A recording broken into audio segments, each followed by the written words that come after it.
It's time to bear down. Mike Berman is here to bring you the best of the Bears. There's a Berman. Where? On the Bears. Oh. Every hit. Every touchdown. Every Monday. Berman on the Bears. Brought to you by the Berman Auto Group. On the Big 89 WLS. Mark DiCarlo, you know, we pride ourselves in Chicago on hard work. Yes, you do. It's a city of big shoulders. It was harder to watch that game yesterday than the effort the team put in to play as NFL players. But that Taylor Swift, what a cutie, huh? Yeah, Mike Berman, if not for Taylor Swift, that game would have been unplugged. Well, I wasn't paying attention to the game. I was only looking around the stadium to try and find her and get a one-on-one interview with her. That was my mission. It's like a Where's Waldo?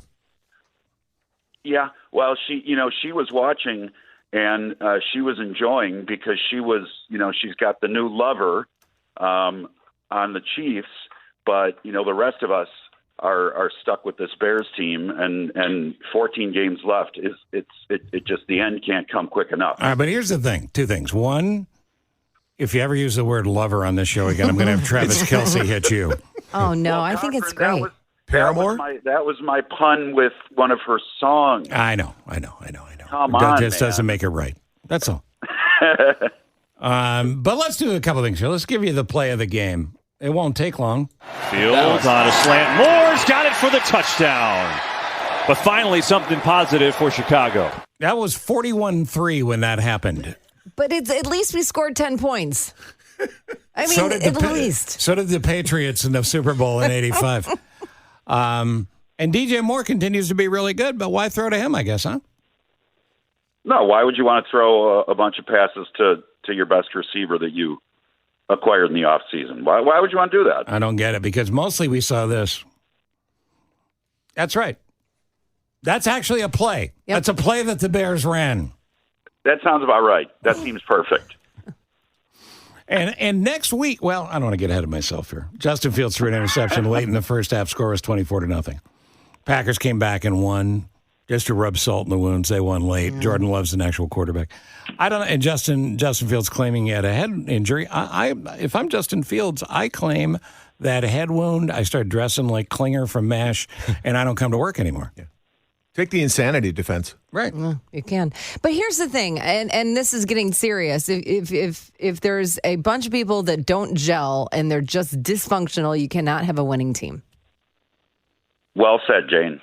Very well said. That's all I kept thinking. I'm like, they are just dysfunctional because they're all NFL professional football players. They all have the capability of playing really well. Well, they should. And if they don't, then they need to be out. And if there's any bad apples, they should be out. But who's in charge of making them gel? The coach. Hello.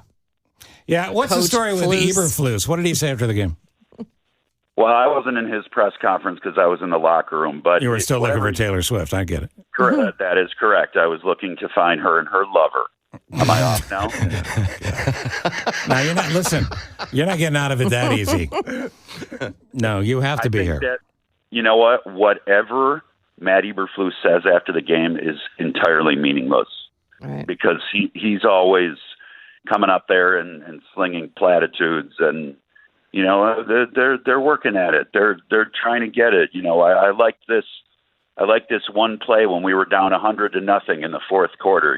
It's just he and his staff need to find a way to maximize whatever Justin Fields can give them, because right now Fields has given them nothing. I mean, the guy had 99 yards passing.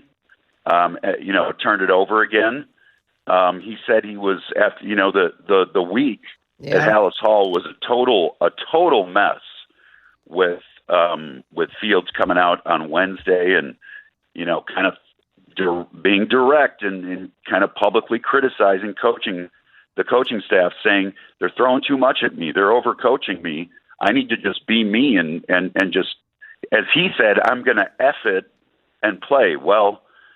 How'd that work out? Right. No, it didn't. Nothing looked different. He did Nothing half looked of it. different. And the disparity watching Patrick Mahomes on the other side, you can't compare anyone to him at this point, because he's on track to potentially be the greatest quarterback in NFL history. But even when you compare Fields to, look at C.J. Stroud, picked second overall in this year's draft. he's been great to start his rookie season on a bad Texans team.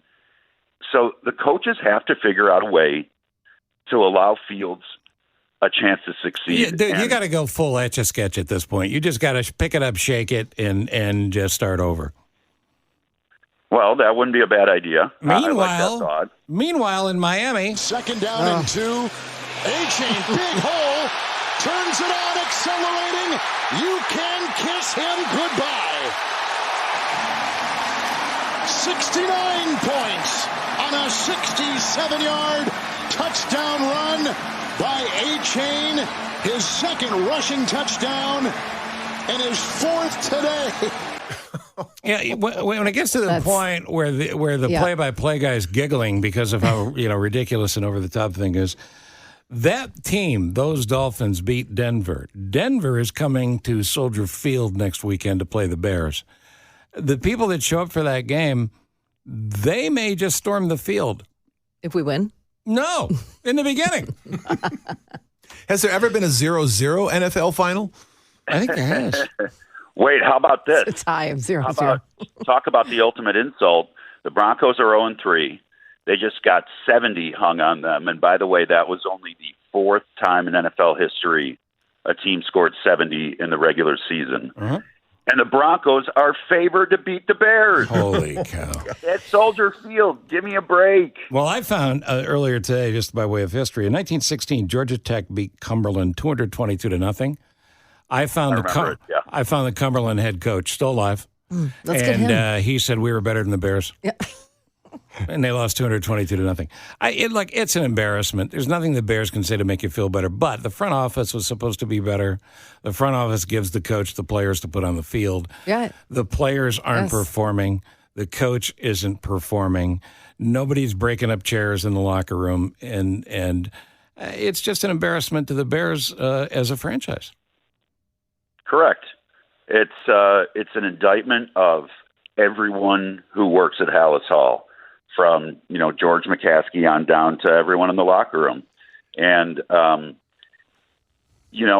especially coming off of a week with a ton of distractions and off the field news.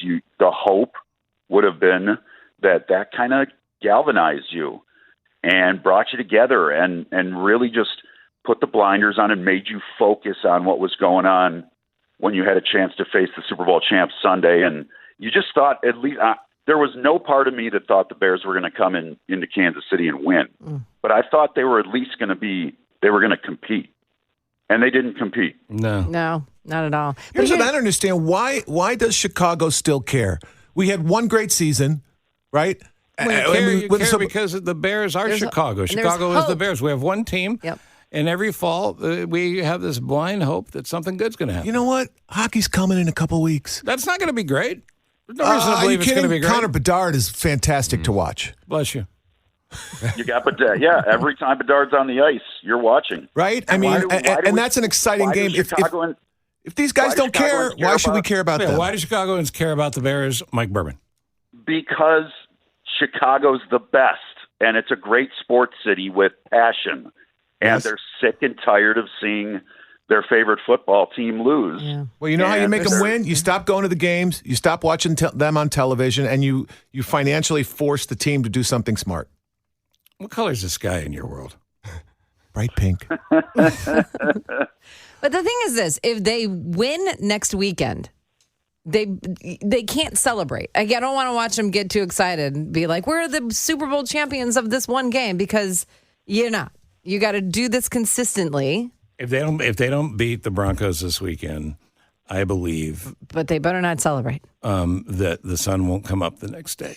I'll be very sad. I think you'll be fine. No, it's hard to care for a team that doesn't appear to care for the city it plays in, and it's that's my point. Virginia Halas. But Mike Berman, don't they have an easier schedule coming up? A couple of the next few games. When you play like that, there is no easier. I know. There is no easy for a team that has looked like the Bears have looked the first 3 weeks of the season. There are high school teams going, I want a piece of those idiots. I think Mount Carmel's trying to schedule the Bears. It's amazing. It's amazing. Well, Mike, I salute you. You should get combat pay for having to watch that. Right? Yeah. Thank you. Great, Thank great Taylor job as Swift always. could have beat them. Suit her up. Put her, take Well, a couple as snaps. Jane said earlier, she put on a better show at Soldier Field than we've seen from these guys. That's true. Wow. And she's 1,000% It's the right. truth. All right, Mike, thanks. That's Mike Berman. Hit the showers, Bears fans. Berman on the Bears brings you the hits every Monday. Brought to you by the Berman Auto Group, right here on the Big 89 WLS. Stands in and delivers here. Tipped, and it's intercepted. It is picked off. Mike Edwards, a former Buck, has it.